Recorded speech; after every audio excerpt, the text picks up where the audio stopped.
अस्सलाम वालेकुम नाज़रीन, मैं हूं डॉक्टर सादिया मोइन। प्रोग्राम सेहत है ज़िंदगी में आपके साथ। नाज़रीन, हम हर इतवार शाम 4 बजे से 5 बजे तक आपके साथ इस प्रोग्राम में मौजूद होते हैं। इस प्रोग्राम में आप जानते हैं मुख्तलिफ डिज़ीज़ के बारे में डिटेल से, यानी किसी भी बीमारी होने की वजूहात, अलामात, इलाज, मौलज, एहतियाती तदाबीर और ग़िज़ाई एहतियात के बारे में हम आपको इस प्रोग्राम में डिटेल से बता दें, क्योंकि इस प्रोग्राम में मैं आपकी मुलाकात करवाती हूँ मुख्तलिफ डिज़ीज़ के स्पेशलिस्ट से और मुख्तलिफ डिज़ीज़ के बारे में हम आपको डिटेल से आगाही देते हैं। आज का जो हमने टॉपिक डिसाइड किया वो है थैलीसीमिया की बीमारी, और इस टॉपिक पे बात करने के लिए जो आज मेरे गेस्ट मेरे साथ मौजूद हैं, सैयद मोहम्मद ज़ीशान इसरार, वो head of thalassemia centre, help international welfare trust. इसके अलावा डॉ यूनिवर्सिटी से भी इनका ताल्लुक है, ये खुद हम इनसे जानते हैं। लेकिन पहले करते हैं अपने मेहमान को खुशामदीद। अस्सलाम वालेकुम डॉक्टर साहब। वालेकुम अस्सलाम, कैसी हैं आप? अल्लाह का शुक्र, आप कैसे हैं? ठीक ठाक, अल्हम्दुलिल्लाह, बहुत थैंक यू सो शुक्रिया आपकी मच। आमद का। नाज़रीन करम, आज इस टॉपिक पे हम बात कर रहे हैं थैलेसीमिया की बीमारी। ये एक ऐसी बीमारी है जो पैदाइशी तौर पे बच्चों में मुंतकिल होती है वालदैन के ज़रिए से, यानी कि अगर वालदैन में से कोई एक भी थैलेसीमिया माइनर का मरीज़ हो तो बच्चे में ये बीमारी मुंतकिल होने के चांसेस बढ़ जाते हैं, और अगर वालदैन में से दोनों थैलेसीमिया माइनर के मरीज़ हों तो बच्चे में थैलेसीमिया मेजर होने के चांसेस 100% हो जाते हैं। तो इस बीमारी में चूँकि होता क्या है कि बच्चे का जो जिस्म में लिवर है, यानी उसका जिगर है, वो खून नहीं बनाता, और खून की कमी की वजह से बच्चे की हेल्थ नहीं बनती, या जिसको जितने मसाइल होते हैं, इस डिटेल से हम इस टॉपिक पे बात करेंगे आज हम डॉक्टर ज़ीशान से। डॉक्टर ज़ीशान, मुझे आप सबसे पहले ये बताइए कि आप अपने बारे में पहले बताएं, इसके अलावा और आपकी क्या क्या मसरूफियात हैं। जैसा कि आपने बताया, head of health thalassemia care centre.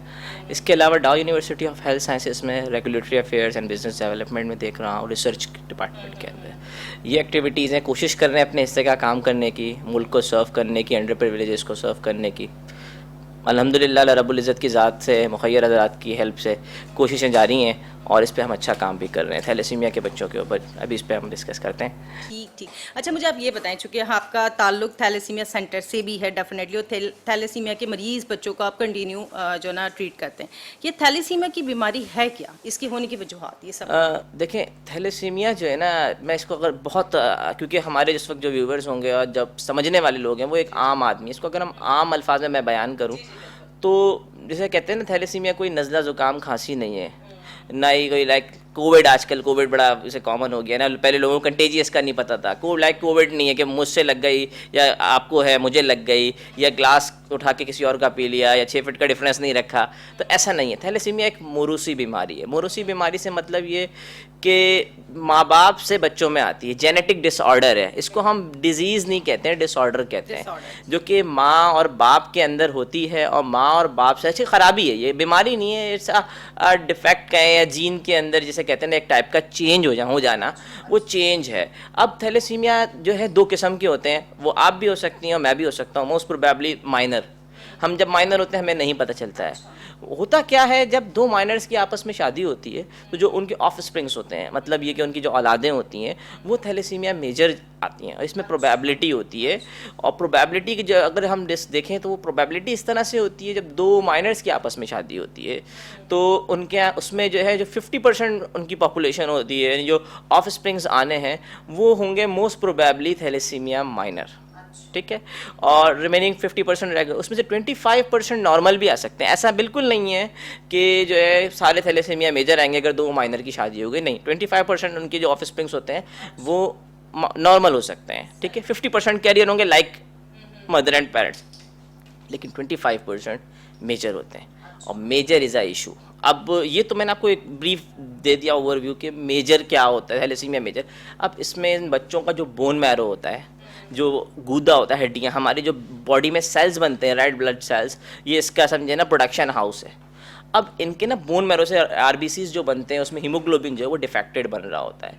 तो एक नॉर्मल आरबीसी की लाइफ 120 दिन है, इन बच्चों में 60 डेज़ होती है। हीमोग्लोबिन डिफेक्ट होता है तो वो जल्दी उसकी डिस्ट्रक्शन हो जाती है बॉडी में।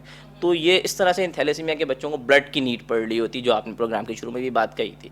तो ये है बीमारी सारी थैलेसीमिया। नाज़रीन, बात की है कि थैलेसीमिया का जिस तरीके से डॉक्टर ज़ीशान ने बताया कि एक ऐसा ब्लड डिसऑर्डर है कि जो जीन में कुदरती तौर पे मौजूद होता है, और इसी वजह से हुकूमत ने ये कानून पास किया कि शादी से पहले लड़के और लड़की का थैलेसीमिया टेस्ट करवा लिया जाए कि अगर अल्लाह ना करे इन दोनों में से कोई एक माइनर या मेजर का मरीज़ है तो फिर शादी में एहतियात की जाए ताकि आने वाली औलाद को इस खतरे से बचाया जा सके। क्योंकि देखेंगे ये सिर्फ कहने की बात होती है, लेकिन अल्लाह ना करे जब किसी घर में ये थैलेसीमिया का मरीज़ बच्चा पैदा होता है तो वो बहुत तकलीफ का शिकार होता है, साथ साथ वालिदैन भी बहुत परेशान होते हैं क्योंकि इन बच्चों की औसतन उम्र 1 साल से मुश्किल से 8 साल तक होती है अगर ट्रीटमेंट ना करवाया जाए।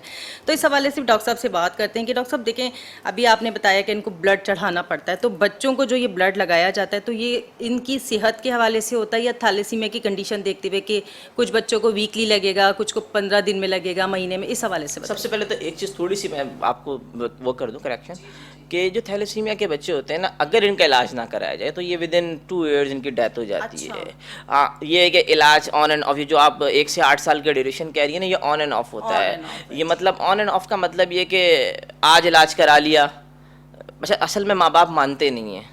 हमारे यहाँ एक ये अलमिया accept करना है, बड़ा यस, मुश्किल this is the main issue, जिसकी वजह से क्या होता है, बच्चा डिटोरिएट होता चला जाता है। अगर उसको इनिशियली किसी अच्छे थैलेसीमिया सेंटर में उसको रजिस्टर्ड करा दिया जाए तो उसकी लाइफ बहुत अच्छी हो सकती है, लाइफ एक्सपेक्टेंसी बढ़ा दी जाती है, क्योंकि आप अच्छी केयर करेंगे। तो इस वक्त ऐसे लोग भी अवेलेबल हैं और माशाल्लाह हयात हैं जिनकी 45 ईयर्स भी एज है। अच्छा, लेकिन नॉट इन पाकिस्तान, ये एक मेरी अच्छा, बात आप याद रखिएगा, ये नॉट इन सही। Pakistan, but in Pakistan 32 years के लोगों से मैं मिला हूँ और they are healthy working, but care, उसकी कॉम्प्लिकेशन ऑब्वियसली बढ़ती चली जाती हैं। लेकिन जैसे जैसे थैलेसीमिया के बच्चा जो है ना, जब वो अगर उसका आपने इलाज नहीं कराया तो विद इन 2 ईयर्स उसकी डेथ हो जाएगी, क्योंकि इन बच्चों में हमारी जो मदर्स होती हैं उनका ब्लड होता है, जब बेबी बर्थ होती है उसकी, तो जैसे जैसे टाइम गुजरता है कन्वर्जन होता है, इसको कहते हैं fetal haemoglobin, haemoglobin F. Haemoglobin F convert होता है हीमोग्लोबिन अडल्ट के अंदर। अब ये जो डिफेक्ट है ना, ये इस हीमोग्लोबिन अडल्ट के अंदर है। डिस्ट्रैक्शन आपने सबने नोटिस किया होगा, मोस्ट प्रोबेबली जितने भी लोग सुन रहे हैं, हमें देख रहे हैं, जब बच्चा पैदा होता है, उसकी पैदाइश होती है, उसको जॉन्डिस होता है, पीला पीला पड़ जाता है, वो जो उसके अंदर माँ का जो खून है उसकी डिस्ट्रैक्शन हो रही होती है। अब उसकी डिस्ट्रैक्शन की वजह से उसकी बॉडी के ऊपर जो है ना, वो जो येलो पिगमेंट है वो अपेयर हो रहा होता है। जैसे जैसे वो डिस्ट्रैक्ट होगा उसका अपना ब्लड बनना शुरू हो जाएगा। अब अपना ब्लड ऑब्वियसली क्योंकि डिफेक्टेड बन रहा है तो ये जो प्रॉब्लम है वहाँ आना शुरू हो जाती है। हमारे पास जब बच्चे यूजुअली जब आते हैं वो डेथ बेड पे आते हैं, तो उनका फिर केयर करना, उनको संभालना, ये एक होता है। अच्छा, जिस तरीके से अगर जो प्रॉपर ट्रीटमेंट करवाते हैं माँ बाप, क्योंकि मैंने भी बहुत सारे थैलेसीमिया सेंटर्स विजिट किए हुए हैं और बच्चों की उम्रें माशाल्लाह 10 से 15 साल तक भी बिल्कुल, हैं, बिल्कुल। लेकिन तो फिर उस हिसाब से मैं आपसे पूछना चाह रही थी कि बच्चों की हेल्थ कितनी मेजर करती है इस चीज़ में, कि कुछ बच्चों को तो वीकली लगता है, कुछ को 15 डेज में लगता है, कुछ को महीने में लगता है 2-3 बार, इस हवाले से it depends on their age. बच्चा छोटा होगा उसकी रिक्वायरमेंट कम है, वो खेल कूद कम कर रहा है, उसकी बॉडी का साइज़ छोटा है, उसको ब्लड जो है कम पड़ दे लगेगा। और इनिशियली जो बिगिनिंग होती है बच्चे की, 1 साल उम्र है तो उसको महीने में 1 बार ब्लड लगता है। 2 साल उम्र होगी 2 से 3 बार लगना शुरू हो जाएगा। साथ साथ फिर डिजीज़ का भी कंडीशन है, अगर साथ में कोई कोमॉर्बिडिटीज़ हो गई, मौसमी बीमारियाँ हो गई, नज़ला हो गया, ज़ुकाम हो गया, डायरिया हो गया, क्योंकि थैलेसीमिक पेशेंट्स जो होते हैं ना, इनके ऊपर एक आम इंसान के मुकाबले में इन बीमारियों का ज़्यादा असर आता है, इम्पैक्ट आता है। इम्यूनिटी पावर वैसे वीक होती है। बिल्कुल बिल्कुल अच्छा, बिल्कुल। सही, तो सही। उसकी वजह से जो है ना, इनकी के जो अब जैसे डिजीज कंडीशन आ गई तो उसमें ब्लड ज़्यादा लगेगा। अच्छा, और जैसे जैसे एज बढ़ती चली जाएगी आपके ब्लड की रिक्वायरमेंट बढ़ती चली जाएगी। 8 साल का जो बच्चा होगा, जो आप बात कह रही हैं, 15 साल का बच्चा होगा, जब उसको महीने में 4 दफ़ा भी लग रहा होगा, और कुछ ऐसे होंगे जिनको महीने में 8 बार भी लग रहा होगा। अच्छा, दिस इज द वो कंडीशन के it depends on their age and condition. ठीक है, ठीक है। नाज़रीन, हम बात किया कि जिस तरीके से डॉक्टर ज़ीशान ने हमें बताया कि थैलेसीमिया एक ऐसी मौलिक बीमारी है कि जिसमें हमें बच्चे को कंटिन्यू ब्लड लगाना पड़ता है। बेसिकली क्या होता है, ये पैदाइशी तौर पे वालिदैन से बच्चों में मुंतकिल होती है और ये एक वायरल डिजीज़ नहीं है बल्कि मौरिसी बीमारी है। ठीक है, तो जो थैलेसीमिया का मरीज़ है तो ये बीमारी उसके साथ रहने से, उसके साथ खाने पीने से या उसकी इस्तेमाल शुदा चीज़ें इस्तेमाल करने से नहीं लगती। और होता क्या है, जिस तरीके से डॉक्टर साहब ने बताया कि कंटिन्यू ब्लड चढ़ाया जाता है, ब्लड चढ़ाने का जो कंटिन्यू प्रोसेस चल रहा होता है, इस वजह से आयरन की मिकदार इन बच्चों में बढ़ जाती है। अब आयरन की मिकदार को भी कंट्रोल किया जाता है, अगर ना कंट्रोल करें तो क्या नुकसान आते हैं और कंट्रोल किया कैसे जाता है, ये हम जानते हैं डॉक्टर ज़ीशान से। बड़ा दर्दनाक और जिसे कहते हैं सख्त सवाल आपने पूछा है। थैलेसीमिया सेंटर्स के लिए जो सबसे बड़ा इशू है ना, वो दिस इज अच्छा ओवरलोड ऑफ अच्छा, इसके साथ साथ आपने थैलेसीमिया सेंटर की बात की, चूंकि आपका ताल्लुक हेल्प इंटरनेशनल से जी, भी है, बिल्कुल, इस बारे बिल्कुल। में भी पहले मुझे बताएं तो कयाम आपने कब इस सेंटर का किया देखिए, और इसमें क्या क्या फैसिलिटीज आई दे एम रहे हैं? नॉट, मैं कयाम करने वालों में से नहीं हूँ, वो तो अच्छे लोग हैं जिन्होंने इसके ऊपर काम किया। बेसिकली होता क्या है, देखिए ना, जो ऑनर होता है वो तो अमूमन सीट पे नहीं होता, बाकी के जो उसको चला रहे होते हैं कोशिश वो कर उसको रहे हैं, कोशिश प्रेजेंट कर करते रहे हैं ना। जी जी जी। हैं। Basically help international welfare trust 1991 से काम कर रही है ऑर्गेनाइजेशन। चंद दोस्तों ने मिलके और इसे कहते हैं ना, इस ऑर्गेनाइजेशन को इनिशिएट किया था और इस्टेब्लिश किया था। बेसिक ऑब्जेक्टिव ये था कि अंडर प्रिविलेजेस को सर्व करना है। इनिशियली खाले जमा करते थे, चंदा जमा कर लिया, शादियां करवा दी लड़कियों की, किसी को जहेज दे दिया, कोई बीमार है उसका इलाज करा दिया। इन सारी एक्टिविटीज़ के अंदर जो है ना, कहते हैं ना, जब कहते हैं ना अल्लाह रब्बुल इज़्ज़त ने जब किसी काम करने वाले को सही निशान पे लेके जाना होता है ना, तो वो ले जाता है। तो बेसिकली अपना नेक बंदे को चुनता है ना बस कामों के वो लिए। शायद मेरे ख्याल से ऐसा ही कुछ हुआ। 2011 2010 की ये बात है, जब जो है इनको कुछ थैलेसीमिया के पेशेंट्स ने इनको अप्रोच किया कि हमें मुश्किलात होती हैं, और मेरे ख्याल से उस वक्त थैलेसीमिया को इतना लोग जानते भी नहीं थे। तो वो वक्त था जब मेरी और इनकी मुलाकात हुई हेल्प इंटरनेशनल वेलफेयर असल में ट्रस्ट के कुछ लोग बारे होता में। क्या है कि आपने जिस तरह थैलेसीमिया की बात की, तो ब्लड की बहुत सारी डिजीज से जानने से डरते भी हैं, पता नहीं क्या होगा, हमें मजीद टेंशन ना मैनेजमेंट हो। लोग डरते हैं कि यार ऐसा ना हो कि ऐसी डिजीज जिस पे दुनिया काम नहीं कर रही है, अगर आप उस पर काम करने जा रहे हैं, कोई मसला ना आ जाए, कोई प्रॉब्लम ना आ जाए, कोई रेगुलेटरीज ना आ जाए, कोई निटिग्रिटीज ना आ जाए, ये तो सारी फिर आप चीज़ें अपनी बात होती हैं। कंटिन्यू करें प्लीज। बिल्कुल। तो हमने क्या किया, जो 2010-11 में एक छोटा सा थैलेसीमिया सेंटर, एक कमरे का, जिस पे हम इस वक्त यहाँ बैठे हुए हैं, इस स्टूडियो से भी छोटा, एक थैलेसीमिया सेंटर 4-5 बच्चों से इस्टेब्लिश किया और काम करना शुरू किया। स्ट्रक्चर्स डेवलप किए, SOPs डेवलप की, ऑर्गेनाइजेशन से, यानी थैलेसीमिया फेडरेशन ऑफ पाकिस्तान से इसकी रजिस्ट्रेशन कराई, देन फिर थैलेसीमिया इंटरनेशनल फेडरेशन से इसकी रजिस्ट्रेशन कराई। अच्छा, इसकी होती है कंटिन्यूस प्रोसेस लर्निंग। तो अल्हम्दुलिल्लाह HIWT की ये शुरू से ऑब्जेक्टिविटी रही है कि लर्निंग करें और आगे बढ़ें।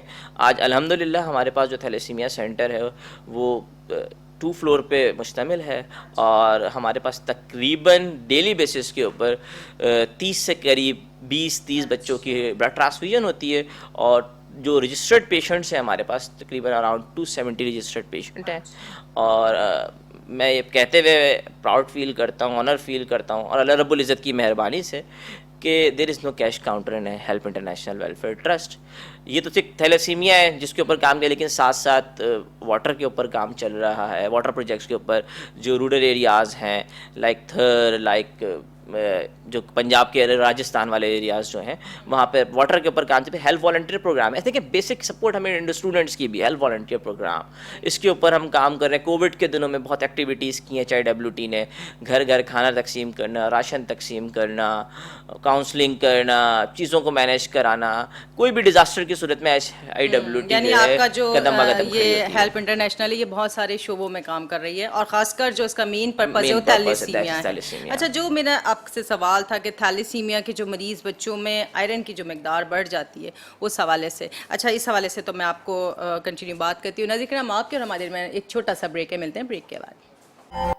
वेलकम बैक नाज़रीन, हम आपके साथ मौजूद हैं प्रोग्राम सेहत है ज़िंदगी में, और इस प्रोग्राम में आप जान रहे हैं थैलेसीमिया डिजीज़ के बारे में डिटेल से। डॉक्टर ज़ीशान हमारे साथ मौजूद हैं जो आपको थैलेसीमिया के बारे में डिटेल से बता रहे हैं, क्योंकि मैं उनसे ये सवाल कर रही थी कि आयरन अगर जो बच्चों में जिस्म में ब्लड लगने की वजह से ज़्यादा हो जाता है तो हमें उसे कम कैसे करना है, और अगर कम नहीं होता तो नुकसान क्या हैं, ये जानते हैं डॉक्टर साहब से। आयरन ओवरलोड थैलेसीमिया के बच्चों जो होते हैं, इसमें एक नॉर्मल इंसान के अंदर आयरन की जो मकदार है वो जो है तकरीबन 600 होनी चाहिए, 400 से 600 के दरमियान। थैलेसीमिया के बच्चों में ये मकदार हज़ारों में होती है। एक नॉर्मली जो थैलेसीमिया का बच्चा, जब आप उसका इनिशियली टेस्ट करवाते हैं, फेरेटिन इसको कहते हैं, फेरिक फॉर्म में ये आयरन होता है, बॉडी में स्टोर होता है। इसको जब आप टेस्ट उसका कराते हैं तो आप देखेंगे कि वो हज़ारों में होगा। वो इनिशियली भी जो है ना 1500, 2000, 4000, और ये लेवल आहिस्ता आहिस्ता बढ़ता चला जाता है, यानी 10,000, 15,000। और इसका कॉन्सिक्वेंस क्या होता है, ये बोन्स में स्टोर होना शुरू हो जाता है, या बोन डिफॉर्म होना शुरू हो जाती है। जैसे मेरी और आपकी बोन्स बिल्कुल एक अल्हम्दुलिल्लाह बिल्कुल सही फॉर्म में। थैलेसीमिया के बच्चे आपने देखा होगा माथा बाहर निकला हुआ होता है, फ्लैट नोज़ दब जाती है, बोन्स जो है ना, क्योंकि अब जो है ना बोन्स के अंदर जो एम्प्टी स्पेसिस है उसमें आयरन स्टोर होना शुरू हो गया है। देन फिर बोन्स के बाद स्किन जो है वो होना शुरू हो जाती है, डार्क कलरेशन, इसकी मैनेजमेंट जो आपका दूसरा सवाल है इस थैलेसीमिया के बच्चों में आयरन चिलेशन, इसकी कॉस्टली बहुत मैनेजमेंट है। डेस्फ्रॉल थेरेपी के नाम से इनको जो कंटिन्यूस जैसे कहते हैं ना इन्फ्यूजन लगाने होते हैं, पंप लगते हैं, आप तकलीफ देखें इसकी, निडल लगी रहेगी हर वक्त और उससे जाता रहेगा, तो एक मुश्किल होता है। इसीलिए मैंने जैसे कहते हैं ना शुरू में इसके ऊपर थोड़ा सा आपसे कहा था मुश्किल सवाल है कि तकलीफ दे प्रोसेस है और ये निकालना बहुत कॉस्टली है और कंटिन्यूस है। और जो हम समझे जो इनकी ओरल मेडिकेशन भी जो है ना उसकी भी कॉस्ट जो है ना बहुत ज़्यादा होती है, वो एक है मुश्किल काम। और अगर ना कराया जाए तो इनकी जो डेथ की सबसे बड़ा रीज़न होता है ना वो आयरन ओवरलोड। और ठीक ठीक ठीक। नरेंद्र, जिस तरीके से डॉक्टर साहब ने बताया कि जब थैलेसीमिया के मरीज़ में आयरन की मिकदार बढ़ जाती है उसको कितने तकलीफ दे अमल के ज़रिए कम किया जाता है, और चूँकि वो जो मेडिसिन या डेस्फॉल वो इंजेक्ट की जाती है मरीज़ में, और ये भी बहुत स्लो प्रोसेस होता है, तकरीबन 3 से 4 या 5 घंटों का प्रोसेस होता है। अच्छा, इस दौरान डॉक्टर साहब से हम ये भी जानेंगे कि जो मरीज़ आपके पास है कंटिन्यू 4-5 घंटे, तो क्या आपकी कोशिश होती है उसको कुछ खाने पीने की चीज़ें फराम की जाती हैं या उसको कोई एक्टिविटी करी जाती है एक टाइम ताकि बच्चे का स्पेंड उसके साथ दोस्ती की जाती है। अच्छा, गुड। दोस्ती की जाती है, उनके साथ ऐसा एनवायरनमेंट एक माहौल रखा हुआ बनाया है जाता है। कि जिसे कहते हैं ना कि सबसे सबसे अहम चीज़ ये है, उनसे दोस्ती करें, उनको ये चीज़ वो रियलाइज़ ना हो कि वो घर से बाहर हैं। फिर जो वो कहते हैं उनके लिए वाईफाई अवेलेबल करा दिया जाता है। अच्छा, आजकल का दौर है क्योंकि मोबाइल का है, बहुत सारे बच्चे ऐसे हैं वो कहते हैं कि हमें मोबाइल भी चाहिए। अच्छा। हाँ, तो ये भी चीज़ें उनके लिए गेम्स हैं उनके लिए। फिर ऐसा है कार्टून टाइप हमने एक डिज़ाइनिंग सीनरी टाइप उनके लिए की हुई है बच्चों के लिए ताकि वो अट्रैक्टेड रहें। फिर जूसेस, खाना, रिफ्रेशमेंट ये उनके लिए हम कर रहे होते हैं और ये सारी एक्टिविटीज़ चलती है, वरना बच्चों को संभालना आप समझ सकते हैं। अच्छा, जिस तरीके से आपने ये बताया कि अभी कंटिन्यू ब्लड ट्रांसफ्यूजन किया जाता है वीकली पर 15 डेज या पर मंथली, तो इन दिनों में क्योंकि कंटिन्यू आपसे पेशेंट्स राब्ते में रहते हैं, डिफरेंट डेज में आ रहे होते हैं, तो आप इनकी एक्टिविटीज़ के लिए क्या करते हैं? पिकनिक वगैरह जो हम मतलब करवाते हैं अरेंज, ताकि बिल्कुल, बच्चे बिल्कुल। हेल्दी एक एक्टिविटी हो उनसे। देखें, हमारी कोशिश ये होती है कि जितने भी थैलेसीमिया के बच्चे ना हम इनको नॉर्मल लाइफ के तौर पे रखें। अच्छा। ये फील इस बात को ना करें कि जो है ना कि दे आर स्पेशल या उनके अंदर कोई ख़राबी है या खामी है। और इसीलिए हम कोशिश करते हैं कि इनकी के लिए पिकनिक्स इनकी अपनी चॉइस के ऊपर जो वो चॉइस करते हैं, फिर वहाँ पिकनिक अरेंज की जाती हैं। फिर एक्टिविटीज़, एजुकेशन की एक्टिविटीज़ भी रखते हैं। हमने तमाम बच्चों को ये रिक्वेस्ट की हुई, पेरेंट्स को उनके स्पेशली, कि अच्छा आपको मैं एक और चीज़ बताता चलूँ, हमारे पास ऐसे बच्चे भी हैं जो क्लास में टॉप करते हैं। हाँ, हमने उनके पेरेंट्स को कहा हुआ है कि आप अपने एरियाज़ में ही कहीं जहाँ, क्योंकि देखिए हम एक अलग स्पेसिफाइड स्कूल करें, लोगों का आना जाना पड़ा, हम कहते हैं कि आप एडमिशन्स कराएं, इनको पढ़ाएं, इनकी फ़ीस भी हम पे करेंगे। तो वो करते हैं और बच्चे रिस्पॉन्स भी करते हैं। अच्छा, जिस तरह और एक जो बड़ा अहम मरहला कि बच्चों को ब्लड ट्रांसफ्यूजन कंटिन्यू कराया जाता है, तो ब्लड कलेक्शन के लिए जो आप कैंप्स वगैरह लगाते हैं उसका क्या तरीकाकार होता है? उसके लिए देखें प्रोसेस ये होता है कि हम यूनिवर्सिटीज़ में जाके कैंप लगाते हैं, although it's a tough task, और हमें ब्लड की कमी रहती है क्योंकि एक बच्चा जैसे कहते हैं ना, एक ब्लड जो है ना, एक जो बॉटल है या एक आप बैग कहें उसको आम अल्फाज में, तो वो 4 लोगों की जान बचा सकता है। पहली चीज़ तो ये, और क्योंकि वो 4 लोग उससे बच सकते हैं। और दूसरा ये कि ये जो ब्लड है, ये जब आप लेने जाते हैं ना, तो इसकी भी एक ड्यूरेशन है। मैं आज अगर मैंने ब्लड डोनेट किया तो मैं 3 महीने के बाद दोबारा ब्लड डोनेट कर सकता हूँ। तो ये भी एक, क्योंकि जो ब्लड डोनर्स हैं, बॉडी की नीड भी तो बिल्कुल ऑफ कोर्स, सेल्स की रिप्लेनिशमेंट है, ये सारी चीज़ें, तो हमें बहुत सारे चैलेंजेस सामने आते हैं। और मोस्ट ऑफ द टाइम हम जैसे कहते हैं ना कि वो हमारे पास ब्लड की जिसे कहते हैं वाफिर कमी रहती है, लेकिन ये कि आप चैनल के तवज्जुह से आपके और तमाम जितने भी सोशल मीडिया है, मल्टी मीडिया, प्रिंट मीडिया है, इसकी हम सपोर्ट लेते हैं, हेल्प लेते हैं, रिक्वेस्ट करते हैं, तो उसकी बेसिस के ऊपर जो है डोनेशन कैंप्स का इनिशिएशन हम करते हैं और यूनिवर्सिटीज़, कॉलेजेस, ये सारी एक्टिविटीज़ हम कर रहे होते हैं। ठीक ठीक। नाज़रीन किराम, जिस तरीके से डॉक्टर ज़ीशान ने हमें ये बताया कि ब्लड कलेक्शन के लिए जो कैंप्स लगाए जाते हैं, और मैं आप लोगों से भी ये दरख्वास्त करूँगी कभी भी ऐसे कैंप्स देखा करें तो ज़रूर ब्लड डोनेट किया करें। देखिए हकीकत क्या है कि ये एक ऐसी मौलिक बीमारी है जिसमें आपके खून पर निसार करता है उस बच्चे का जिस्म, यानी कि उसकी ज़िंदगी बढ़ाना, ये एक सदका जारी और सवाब का काम है। हकीकत क्या है कि जिस तरीके से बहुत सारे कैंप्स अरेंज किए जाते हैं, चाहे वो स्कूल्स में हो, कॉलेजेस में हो, यूनिवर्सिटीज़ में हो या मुख्तलिफ शहरों में किए जाते हैं, तो वहाँ ज़रूर जाके ब्लड डोनेट किया करें, क्योंकि अगर जब आप ब्लड डोनेट करेंगे तो आपका अपना नया ब्लड बनेगा और खून बनेगा ताज़ा और आपकी सेहत भी अच्छी होगी। और इस हवाले से अगर किसी भी अवेयरनेस प्रोग्राम, में आप शिरकत करते हैं तो उसमें जो मालूमात आपको मिले वो दूसरे लोगों को ज़रूर पहुँचाया कीजिए, क्योंकि ये एक सदका जारिया, हमारा दीन भी कहता है कि इल्म की रोशनी जितनी ज़्यादा फैलाओगे आपको उतना ही सवाब मिलेगा। और हकीकत क्या है कि इंसान अपने लिए तो करता ही है, और खिदमत खल्क के लिए जो जज्बा अल्लाह ताला ने दिया है उसको करें तो अल्लाह ताला आपको और ज़्यादा अता करेगा। इस हवाले से भी डॉक्टर साहब से हम ये जानते हैं कि डॉक्टर साहब जिस तरीके से मैंने कैंप्स की बात की, तो ये अवेयरनेस प्रोग्राम्स भी आप करते हैं थैलेसीमिया के हवाले से या मुख्तलिफ डिजीज़ के, इसका क्या तरीक़ेकार होता है? देखिए, इसके लिए हम यूनिवर्सिटीज़ जितनी भी हैं इस वक्त, कराची की जितनी भी यूनिवर्सिटीज़ हैं, कराची के अलावा हम रूरल एरियाज़ में भी विज़िट करते हैं और वहाँ पे थैलेसीमिया कन्वेंशंस करते हैं, थैलेसीमिया यूथ कन्वेंशन। लेकिन जो मैं हमेशा अक्सर औकात जहाँ पे भी कहीं बात कर रहा हूँ तो मैं ये कहता हूँ कि हमारा इस वक्त मेन जो फोकस होता है वो यंग पॉपुलेशन होती है, क्योंकि उन्होंने आगे जाके शादियां करनी है और उनको इस बात से अवेयर करते हैं कि दो थैलेसीमिया माइनर की आपस में शादी नहीं होनी चाहिए। और हम ये बात कहते हैं कि दो माइनर्स की आपस में शादी ना हो, एक माइनर एक नॉर्मल की शादी हो सकती है। और साथ साथ उनको ये भी बताते हैं कि अगरचा दो माइनर की शादी हो भी जाए तो देयर इज़ अ प्रोसेस, आप प्लान उसके अकॉर्डिंगली करें। जैसे मैंने शुरू में बात की थी कि जो है ना 25% नॉर्मल आ सकते हैं, तो उन चीज़ों के अकॉर्डिंगली हम प्लान करें। और एक टेस्ट होता है that is CVS, chorionic blood sampling.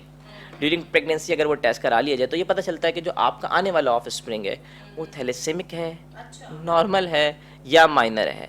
और मैं ये एक और चीज़ बताता चलूँ आपको, सादा टेस्ट नहीं करवाते, ये करवाएंगे ऑफ कोर्स ये एक बहुत भी बहुत टफ awareness है। होनी आपको चाहिए। बताऊँ मैं, ये एक सही रियलिटी है सही कि यूजुअली तो माएँ जो है ना वो गायब हो जाती हैं। और जो है ना हम हमारे लिए सबसे बड़ा ऑब्जेक्टिव ये होता है कि जो है ना हम इस चीज़ को, हमने लेडी डॉक्टर्स रखी हुई हैं और इसी मकसद के लिए जो इस चीज़ को जैसे कहते हैं ना मॉनिटर करें। यूजुअली इनिशियली हमें बहुत फेस करनी पड़ी मुश्किलात कि माएँ गायब हो जाती थी, पता चला दूसरा ऑफ स्प्रिंग भी थैलेसीमिया का उनकी फैमिली के अंदर आ गया। आप यकीन करें एक घर में 4-4 बच्चे थैलेसीमिया के जी मैं जानती हूँ उस बारे में। अच्छा एक बात बताएं डॉक्टर साहब, मेरे जहन में आपके सवाल से एक सवाल आया कि अगर मदर भी नॉर्मल है, फादर भी नॉर्मल, तो भी बच्चा थैलेसीमिया No, हो not सकता possible. है? नो, अच्छा, देयर इज कोई भी नो चांस नहीं। प्रोबेबिलिटी। ठीक। नॉर्मल यानी कि अगर इस- नॉर्मल है, नॉर्मल बिल्कुल। से मुराद ये कि वो कैरियर भी ना हो। हाँ, करियर भी ना, राइट। यानी कि मदर फादर में से एक कल होना लाजमी होता दोनों है का जब भी दोनों का होना लाजमी है। दोनों का मेजर उस वक्त मेजर के है, लिए। मेजर ठीक है, ठीक। डॉक्टर ज़ीशान ने जिस तरीके से हमें थैलेसीमिया की अकसाम के बारे में बताया, थैलेसीमिया बेसिकली दो टाइप का होता है, एक थैलेसीमिया मेजर और एक माइनर। बेसिकली माइनर की अगर सूरत हाल पे बात करें या मेजर की, कि पाकिस्तान में इस वक्त तकरीबन 2 लाख बच्चे थैलेसीमिया मेजर के मौजूद हैं और तकरीबन हर साल 5 से 6 हज़ार बच्चे थैलेसीमिया मेजर के साथ पैदा होते हैं। और इन बच्चों में ज़्यादातर का ताल्लुक यानी 80% का ताल्लुक जो है गरीब तबके से है, यानी कि वो लोग ऐसे लोग होते हैं जो अपने खाने पीने से परेशान होते हैं, तो इसलिए वो बहुत सारे थैलेसीमिया सेंटर्स से रुजू करते हैं जो कि डेली बेसिस पे उनके लिए सेहत की जामिन होते हैं। और हकीकत के नाज़रीन, एक आम अल्फाज में बोलूँ कि एक तकलीफ दे, मुहलिक और बहुत ज़्यादा परेशान कुन बीमारी है, लिहाजा इस चीज़ को जहन में रखिए कि शादी से पहले थैलेसीमिया का टेस्ट ज़रूर करवाया कीजिए। डॉक्टर साहब आपकी तरफ चलते हैं, बताएंगे थैलेसीमिया मेजर और माइनर में फ़र्क बताइए मुझे। थैलेसीमिया मेजर और माइनर में फ़र्क देखें। हमारी जो बॉडी है ना, मैं एक इंडिविजुअल की बात कर रहा हूँ, तो हम कॉम्बिनेशन है अपने पेरेंट्स का। 50% जो हमारा DNA है या हमारा जेनेटिक मटेरियल वो हमारे फादर से आता है और 50% हमारी मदर से आता है। अगरचा मेरे पास दोनों जेनेटिक मटेरियल फ्रॉम मदर और फ्रॉम फादर थैलेसीमिया मेजर के आ गए, थैलेसीमिया के कैरियर के आ गए, तो वो जो कैरियर दो मिलेंगे ना वो मेजर कहलाएंगे। लेकिन मेरे अंदर अगर एक पोर्शन जो है, मैं बहुत सिंपल करके बताने की कोशिश करूँ ताकि आम पब्लिक बिल्कुल अंडरस्टैंडिंग बढ़े, बिल्कुल। लेकिन अगरचा माँ नॉर्मल है, बाप थैलेसीमिया माइनर है, तो जो ऑफस्प्रिंग आएंगे मोस्ट प्रोबेबली वो भी माइनर ही होंगे, क्योंकि एक तरफ से नॉर्मल आया और एक तरफ से वो आया, तो ये माइनर कहलाते हैं। अच्छा, माइनर को कोई बीमारी नहीं होती, माइनर को कोई ब्लड लगाने की ज़रूरत नहीं है, उसको कोई सिम्टम्स नहीं आते, कोई इशू नहीं होता। लेकिन जो मेजर है उसको ऑब्वियसली, जैसे हमने पहले बात की, उसको ब्लड भी लगेगा, उसको तमाम मसाइल भी खड़े होंगे। लेकिन माइनर के साथ कोई ऐसी प्रॉब्लम नहीं होती। माइनर कैन सर्वाइव नॉर्मली और वो अपनी पूरी ज़िंदगी जीता है जैसे मैं और आप नॉर्मल ज़िंदगी गुजरते हैं, और वो आइडेंटिफाई भी नहीं होता। उस वक्त आइडेंटिफाई होगा जब दो माइनर्स की आपस में जाए। ठीक है, बेसिकली बात किया डॉक्टर साहब, ज़िंदगी मौत अल्लाह के हाथ में, लेकिन हमारी कोशिश होती है कि उस बच्चे को थैलेसीमिया ट्रीटमेंट प्रॉपर मिलती रहे ताकि उसकी ज़िंदगी जितनी बढ़ सकती है बढ़ जाए। तो अमूमन जो आप कह रहे हैं थैलेसीमिया माइनर जो एक नॉर्मल जीता है, थैलेसीमिया मेजर के जो मरीज़ होते हैं इनकी औसतन उम्र कितनी होती है? इनकी एवरेज एज, आप अच्छी केयर करें, अच्छी केयर से मतलब ये कि स्क्रीन ब्लड लगाएं। एक्चुअली देखें, मैं एक बात आपसे बताऊं कि जो हमारे रूरल एरियाज़ हैं स्पेशली पाकिस्तान, और ये जो एक्चुअली ज़्यादातर उन रेसेस में ये एग्जिस्ट करता है जिनमें इंटर मैरिजेस होती हैं। अगर आप जाएँ तो बलूचिस्तान के रूरल एरियाज़ हैं, सिंध के रूरल एरियाज़ हैं, तो वहाँ पे ऐसी सहूलियात मैसर नहीं है कि ब्लड को स्क्रीन किया जाए, यानी हेपेटाइटिस बी, सी, HIV स्क्रीन किया जाए। मैंने अपनी आंखों से देखा है कि ब्लड आज लगाया, वो ब्लड लटका हुआ है और जो 3 दिन के बाद दोबारा लगाया जाता है उसको। तो आप सोचें कि वो कितनी मज़ीद बीमारियां उसके अंदर इन्फ्यूज़ की जा रही हैं। तो अगर तमाम केयर अच्छी की जाए, अच्छा स्क्रीन ब्लड लगाया जाए, आयरन चिलेशन प्रॉपर टाइमली की जाए, उसको वाइटामिन सप्लीमेंट केयर तमाम चीज़ें अच्छी की जाए, तो एक थैलेसीमिया का बच्चा 30 साल भी जी सकता है, 35 साल भी जी सकता है और 40 ईयर्स तक भी उसकी एज जा सकती है। लेकिन ऑन एन एवरेज 25 ईयर्स के करीब एज होती है विद प्रॉपर केयर के साथ अगर आप जाएं।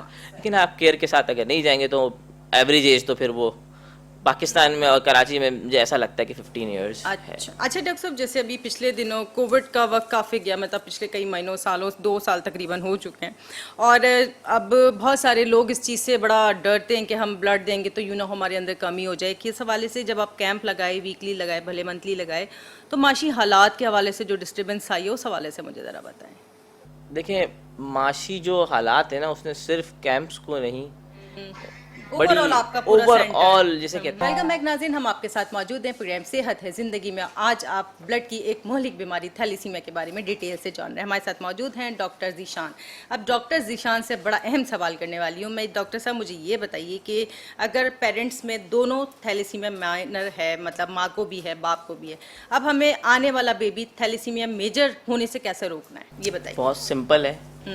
थैलेसीमिया ऑर्गेनाइजेशंस जो हैं उनसे आप कोऑर्डिनेशन में रहें, उनसे करेस्पॉन्डेंस में रहें, उनकी इंस्ट्रक्शंस को फॉलो करें। क्योंकि थैलेसीमिया, मैंने प्रोबेबिलिटी आपको पहले भी प्रोग्राम में बताई है कि 25% मेजर आता है, बाकी कि आपके पास ऑप्शन 75% नॉर्मल और माइनर है। माइनर भी आता है तो इसके ऊपर फतवा भी है। हमारे जो उलमाए कराम हैं उन्होंने फतवा दिया हुआ है, एक सर्टेन पीरियड है जिसके अंदर जो है हार्ट बीट, जो आपका फीटस होता है, असल में जो बेबी होता है वो फीटस कहलाता है, ठीक है। उसमें जब जैसे कहते हैं कि एक एक्टिविटी हो, इन्फॉर्म किया जाए, लोगों को ब्रीफ किया जाए और मैं इसकी एजुकेट किया जाए इसके हवाले से। और आप यकीन करें, मैंने देखा है, ये मैं अपने ऑर्गेनाइजेशन का और अपना एक्सपीरियंस शेयर कर रहा हूँ। जब 2 पेरेंट्स उतर रहे थे सीढ़ी से, यानी 2 कपल, तो जो उनके चेहरे पे उस वक्त की टेंशन थी, और जब वो 1 हफ्ते के बाद वो टेस्ट करवाने के बाद जब वो दोबारा वापस जा रहे थे, जो उनके चेहरे पे मुस्कुराहट थी, मुझे आज भी याद है। वो एक सुकून था उनके, उसमें पीस था। तो इसलिए बेहतर है कि अपनी ज़िंदगी पे आसान, क्योंकि ये को एजुकेशन की ज़रूरत है, अवेयरनेस की ज़रूरत है। 2 थैलेसीमिया माइनर्स की आपस में शादी ना हो, और इस एजुकेशन के लिए ये चीज़ हम जो रिकमेंड करते हैं, आपको पता है, देखें, हम एक अगर बिल्कुल रियलिस्टिक सिनेरियो में बात करें तो हम मेल ओरिएंटेड माशरा है ना। हम कहते हैं कि मर्द ऐसा, मर्द ऐसा, मर्द वैसा। तो हम हमेशा ये कहते हैं, हम हर जगह पे ये बात कहते हैं कि तमाम जितने भी मेल्स हैं ना, उन्हें चाहिए कि अपना टेस्ट करवा लें शादी से पहले। अगर वो थैलेसीमिया माइनर है तो फिर वो किसी मेरी बहन का टेस्ट करवाएं, उसकी फैमिली से बोलें कि यार मैं थैलेसीमिया माइनर हूँ, जो जहाँ मेरी शादी हो वो माइनर ना हो, वो नॉर्मल हो। ब्रॉड माइंडेड भी तो हो बंदा, इसके लिए ज़रूरत है इस चीज़ की और उम्मीद है। देखें, कोशिशें रंग लेके आएंगी, आप लोग भी कोशिश कर रहे हैं, हम भी कर रहे हैं, इंशाल्लाह चीज़ें बेहतर होंगी। अच्छा, देखें, आपने जिस तरीके से बात की, कंटिन्यू इन बच्चों की जो ज़िंदगी है वो आर्जी तौर पे हम कंटिन्यू ट्रीटमेंट देते हैं ब्लड के ज़रिए।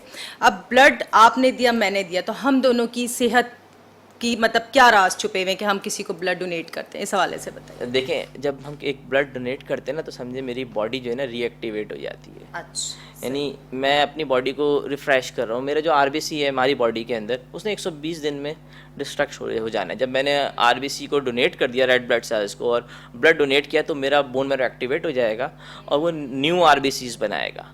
जब न्यू RBCs बनेंगे तो मेरा बोन मैरो भी एक्टिवेट चल है और मेरे ब्लड दोबारा बन रहा है और मेरी जो बॉडी है वो भी। जब अच्छा, एक और चीज़ जब क्या होती है कि इम्पैक्ट हो जाए कि मैं तरोताज़ा हूँ, मेरे अंदर नए सेल्स कंटिन्यूटी के साथ आ रहे हैं बॉडी के अंदर।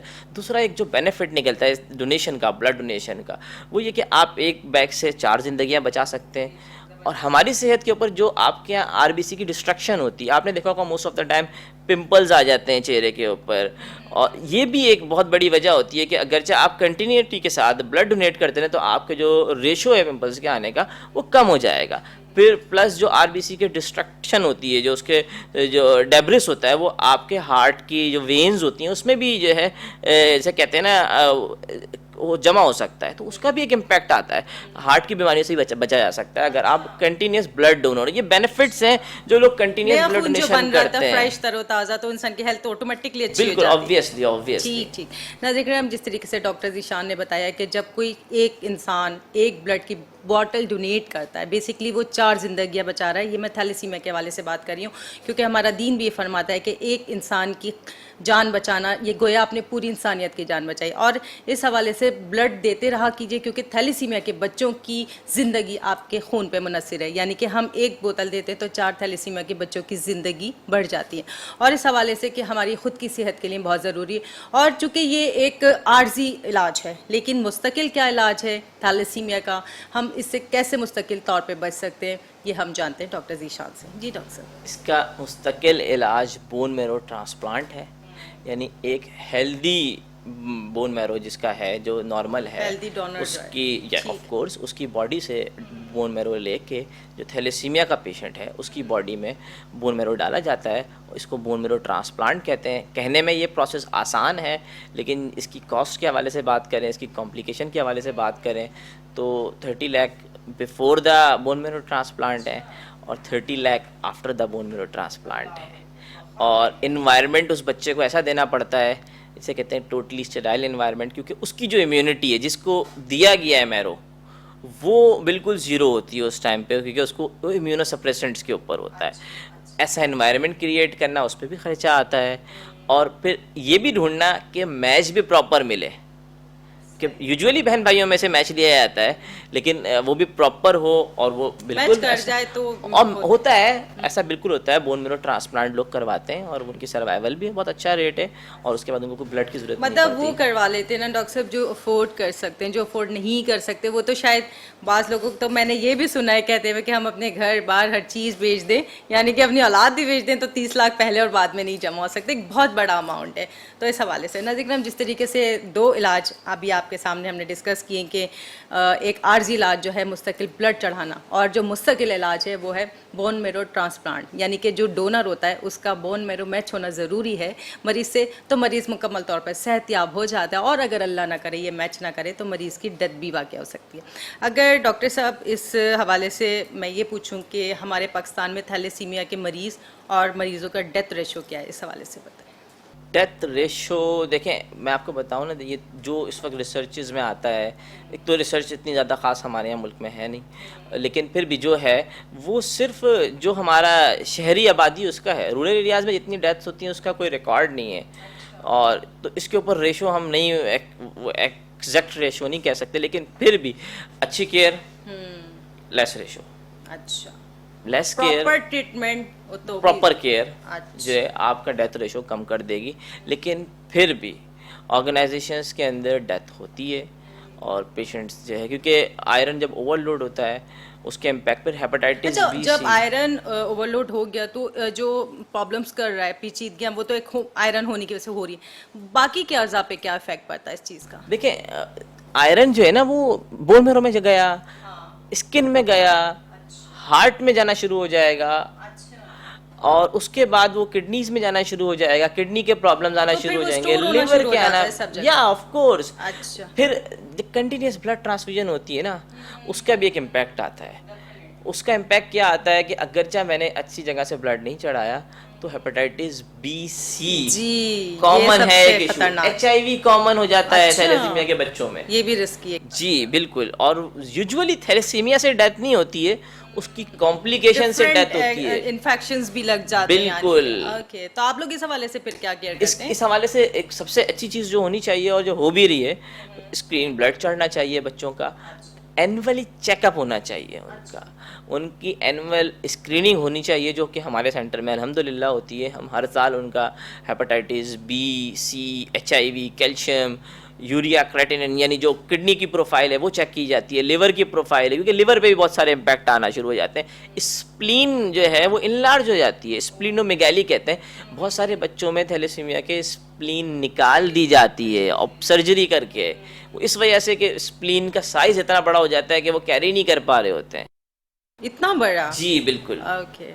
तो इस हवाले से जिस तरीके से कंटिन्यू आपने कहा कि वो इंजेक्शन के ज़रिए मेडिसिन दी जाती, तो इस मेडिसिन का कॉस्ट वगैरह कितना होती है? एक डेस्फ्रॉल थेरेपी में अगर आपसे कहूँ कि एक बच्चे को बैक वक्त में एक वाइल जो लगता है और एक वाइल नहीं लगता है, इनकी जो बॉडी के साइज़ और इनके आयरन के जो बॉडी में लेवल होता है उसके अकॉर्डिंगली एक बच्चे को 3-3 4-4 वाइल लगते हैं।